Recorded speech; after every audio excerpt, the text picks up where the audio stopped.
It's the Rod Pedersen Show on this Monday morning. Kenny Stafford joining us from the Saskatchewan Roughriders. We cleared it up that he is under contract for 2020. Mike Abou-Meshach with us in the bunker here, 10-year CFL veteran. Coming up, Justin Dunk. There you are. You can flex now. Kelvin McCarty, Nick Lewis too. Even though he's under contract, did you guys not get the impression that until the Riders said you're back, he wasn't real confident that he would be back? Yeah. That's the way it works. That's what I took from it. But you have to know that you got a spot and that somebody wants you, right? Does he have a spot, though? I mean, I thought... He's coming to camp. You know what, Rod? It doesn't matter what I think around here, but I thought he was... I thought he was... That's not what I mean. I think he was a top 3 receivers on the Riders, like hands down top 3, like maybe even the second best receiver. He wasn't playing. So... there's more to being good at football than making a football team. There's a lot more than. So I don't know what else there's out there, and not on him, but maybe the coaches have an eye on somebody else. I hope he starts and is allowed to make plays this year. Well, there are a lot of guys that would be in his position that weren't playing with his resume, knowing his talent, that would pout, that would make a big deal out of it, and he didn't.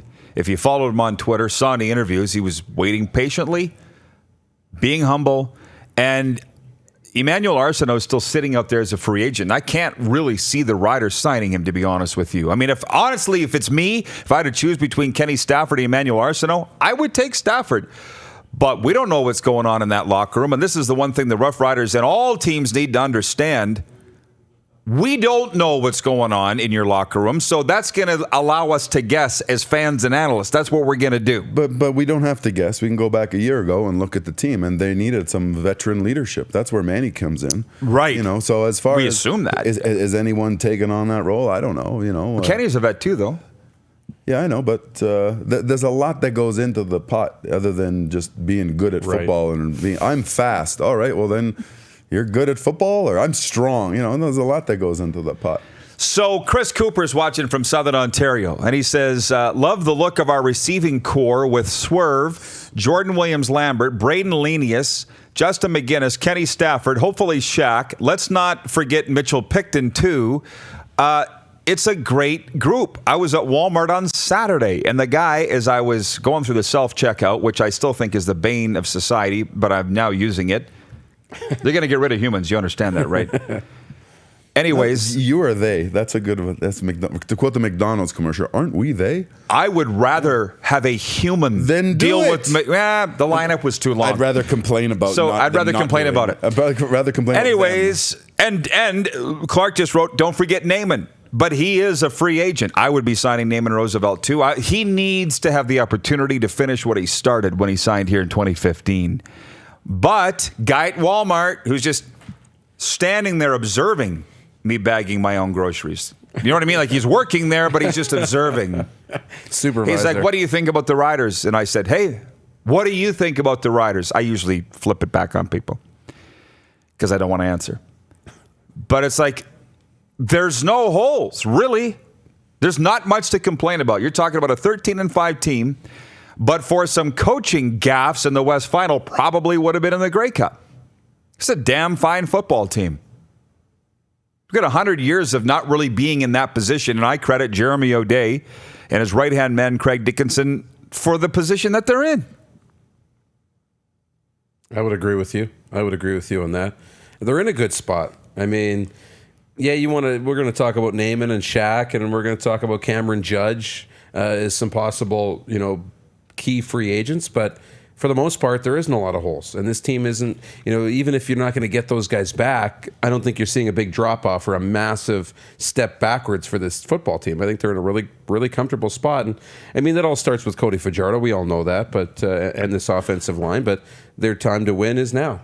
That's cool that Kenny's going down and throwing with, that's what you want to see. You want to see, I mean, a team isn't built on the field. It's built and all the other stuff you do, right? Hanging out we'd probably going down, staying at his house for the weekend or something. They might even go to McDonald's together. Stuff like that. But you said a really good point here a week or two ago, and you said that the CFL season is won in January, February, and I'm assuming you're meaning in the weight room individually. And the reason that struck with me was Cole Sillinger came in here a couple weeks ago. He's the number one star in the Western Hockey League for the Medicine Hat Tigers at the age of 16, and his dad, Mike, played 18 years in the NHL. They were both in here together. The kid at 16 had a 6-point night in one game, and I said, it looks easy. Is it easy for you, Cole? And his dad, Mike, whom I've known since we were teens, kind of looked like, what a dumb question. But what Mike said in the break was he put all the work in the weight room, getting ready to go on the ice so that it is easy. Absolutely. It's something that I learned at Western, and I think it's got to be the basis of anyone. And I'm trying to instill that with my kids, is that you work your ass off in practice. You work blood, sweat, so that the games are easy. You bag run in practice so that the games are easy. There's nothing in a game that's hard other than getting there 5 hours before the game to warm up. And Roger, sorry, what you said in the rollout there kind of shocked me. Every single football player you've ever met warms up before the team warm up. This was the NBA. This was different. Right, okay. By himself, the only guy on the court. Yeah, that's the difference. But every football player does that. If you ever look out a team stretch, or if you ever go to a football game before and watch a team stretch, nobody's stretching. You're like, oh, well, these guys don't stretch. No, everyone's already done it. The team stretch is just the way to get together and all be there at the same time and, not have Charles Roberts running in 20 minutes after the But you're right. They all got their headphones on. They're all in their own space. Everyone's doing their own thing. Everyone's doing. Yeah, the team stretch is the same. So you're telling me a 330-pound guard is working out the same as a 165-pound, Speedy B? No, I'm twice the size of him. I don't need to do anywhere close the same as him. And an athlete's an athlete's an athlete. Well, my point is, Scott Schultz came to mind. Absolutely. Who would go to a stadium 5 hours before the game, which really screwed him up when it was a noon kickoff in Hamilton. You know those Saturday games they used to have? And he's like, but you're already dealing with a 2-hour time change as it is. And then that. But the point is, I got my 3 daughters with me and my wife. We show up at Staples Center an hour before the game. You would think you'd be able to, maybe it was 90 minutes before the game, you could catch Kobe warming up with the Lakers. Well, you needed to be here 3 hours before the game because that's when he was warming up by himself. When we were in Houston, we got to go right down and see James Harden and Russell Westbrook, and we got to see them warm up and do their thing. And they all go about their warm up the same way, like in their own way. But yeah, that's really unique. If Kobe's out there by himself before anybody else gets to the arena, probably doing his own thing. That goes into Kobe being Kobe and that Mamba mentality that we hear so much about. By the way, people are still talking about a Twitter poll that I put out yesterday. Of course, ruffled a few feathers. Hello, what else is new? It was a day that ended in Y, where I simply said I'd rather see a CFL Pro Bowl than CFL 2.0. One guy writing me from Swift Current saying, why can't we have both? I'm like, no. If you got to pick one, if you're going to spend thousands of dollars on sending your staff all over the globe, I don't see the financial payoff. And if there is, it's a long ways away. That's all I'm saying, because the European players can't even get on the field right now. But I'm willing to go along with it because I support Randy Ambrosie. But I'm saying, look at these NHL, NFL All-Star games on the weekend. Aside from the Kobe casting a pall over the NFL game, which completely distracted everybody. That was a write-off. But just the market, the warm-ups we saw before we knew about Kobe, and the guys, Russell Wilson's out playing catch with fans, signing autographs, all the rest. To have all the stars in one place and meeting kids and play with them, what's wrong with that? And people are saying CFL All-Star Game's a bad idea, waste of money. I'm like, oh, then every other league's got it wrong. I gotcha. What do you guys keep pointing at this for? Kenny Stafford. Oh. Skills challenge. I was all over the NFL skill challenge. I want to hear what Nick has to say about a lot of what you're saying, but we talked about last week, and you didn't seem to. If you've played football, you're going to understand this. Once you're done playing football, you can't play football ever again. You don't play pickup on the weekend. Basketball, you can play pickup basketball. Well, hockey, some guys do, but continue. You can. There are senior leagues. You can. Yeah. Hockey, you can play shinny. Yeah, you're not finishing the guy into the boards, but it still resembles hockey. That we saw yesterday in Orlando, I don't know what the hell that was. It reminded me of Jones's green and white scrimmage. It's a scrimmage. I was Right. watching Where with they're not Tyler. even going half speed. I'm like, why did they blow the whistle there? You know what? In hockey, and I watched the NHL. You know, the NHL, what they need to do is just get goalies. Get AHL goalies. Guys that are trying to like prove themselves. Throwaways. No. Guys that are trying to prove themselves and say, yes, I can handle NHL caliber talent. Put them in net for that 3-on-3 because guys like going on offense, but having goalies stretch from side to side and potentially ruin their team's chances. That's not what's happening. I wouldn't do it. I wouldn't put my team's jeopardy in just be so that the league can make an all-star team. Well, somebody sent me at the end of Friday's show a screenshot of the latest CBA, collective bargaining agreement between the CFL and its players. It has in there a provision. It's always been. Actually, a mandate that within this CBA, there will be an all-star game. There's been that well, I'm just saying somebody sent. So what are you saying that? That's always been in there. And there's always been, since the beginning of time, drug testing. The league chooses that we can always, but they never did. There's stuff that you just work into a CBA because getting them put in later is, impossible. Well, so furthermore, you're a great guy to ask. Well, for one, Chris Cooper writes in and he says the Hilltops do an alumni game every year with current teams versus past players, which they do. Nobody has really ever got hurt in that, have they, Darren? I think that would be so. cool. It goes very well. Hang on. Joe Lozito is watching in Long Island. He says your CFL flag football skills competition idea was the best. The current games are great for insomnia. Well, I'm saying the 3-on-3 Saturday night with the NHL, I watched 2 minutes of it and turned it off. And I thought, this is rec hockey. I'll go down to the Cooperators Arena if I want to watch rec hockey. This is a joke. But I get that the kids enjoy it. Not saying it's wrong. I'm saying it's not for me.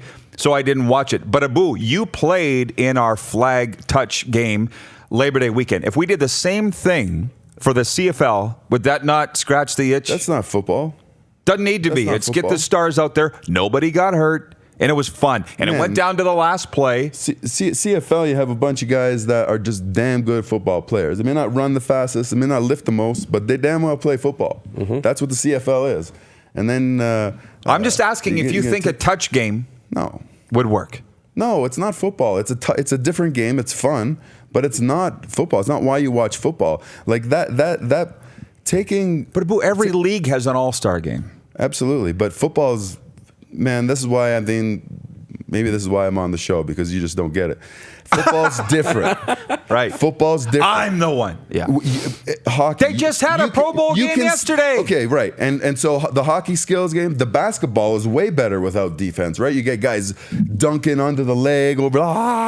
That's so much fun to watch, right? The hockey's fun to watch behind the back. It's just that the goalies don't really try. So even like the best shot, there's no defense. That's why I'm saying put a goalie in it, different goalie in it. Football, without tackling, there's nothing to watch. Without being able to break a tackle, without making a big hit, I don't know. There is no being able to I think you're break arguing a tackle. against yourself. That touch game was a lot of fun Labor Day weekend with yourself and Jason It was a lot Claremont and of Ray fun, Jacobs. right. And the fans loved it. And So you what's know wrong with what? that? If we played checkers, that'd be a lot of fun too. But that's not what we're talking No, about. We're talking about you're playing turning into a football. boo. You're going off. You took the off ramp to Man, a you're boo talking town. about playing football, and you're saying it's the same thing as playing touch. Like, come on, man. Right, but it's, come on, man. But all-star games, I don't. And then you're saying it's me saying something. No, football and touch isn't the same Right, thing. but it doesn't have to be football. It was- It no, doesn't have to be football, and it doesn't The have All to be Star hockey. Labor Day weekend was fun. The fans loved it. At the end of the game, Claremont's up in my face going, next year we got to have refs, we got to have cheerleaders, we got to have TV coverage, blah, blah, blah,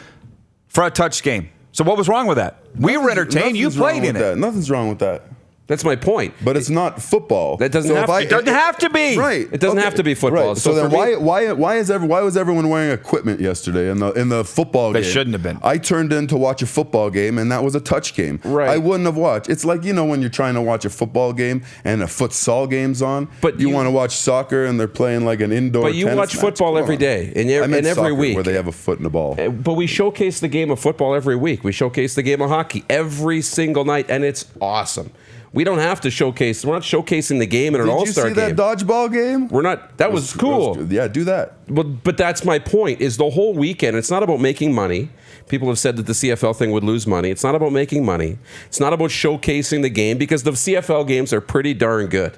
We love them. We showcase the game during the season. It's marketing. It's a weekend of marketing. It's a marketing expense to showcase the players, showcase the the players to the fans, and giving them some time to interact together and showcasing the lighter side of the game. You got players mic'd up. You get to hear the play calls. You get to do all that stuff. Have some creativity and have fun. That's my point. And they're not trying. I mean, I've seen so many people, media members in this town and around the world, just crapping all over the All-Star games. Well, guess what? They're not for you. So change the channel. That's what I'm saying about the NHL. I didn't enjoy it, but a lot of people did. The hardcore fans are already sold. Your marketing is not marketing to the people who are already consuming your product. It's for the people who don't know the game. Okay, so the people that don't know your game, you want to put out that, or you want to put out the best possible thing that you can? Yeah, because it takes more than an All-Star game. It takes more than one game to fall in love with it, right? We fall in love with football our whole lives. So if you can get them to fall in love with the Stars and buy a Mike Abumetric jersey because this guy's funny and entertaining, now I'm going to show up on Saturday. I'm not playing in that game. No, but now I'm showing up. You know what? The reason why I played football... Because you're not an All-Star. You should be happy because you'd get a holiday. Right. Well, you would never play in it anyways. But okay, Nick. So Nick's listen. If I see Nick and I see this guy's funny and watch, now I'm going to buy a Nick Lewis jersey, show up to Calgary, watch him play a game. Poor Kenny Stafford's been writing in over and over. It's for fans. It's for fans. It's for fan interaction. That's the whole idea. Next hour, Nick Lewis in the bunker, Mike Abumetric, Justin Dunk, and Calvin McCarty, plus more Kobe Bryant news. We'll be back with Hour 2. You're watching Canada's only live mid-morning sports talk show right here, The Rod Pedersen Show on Facebook Live, and listen live at rodpedersen.com. You're watching Rod Pedersen On Demand. For more of The Rod Pedersen Show, visit rodpedersen.com or follow Rod Pedersen on social media.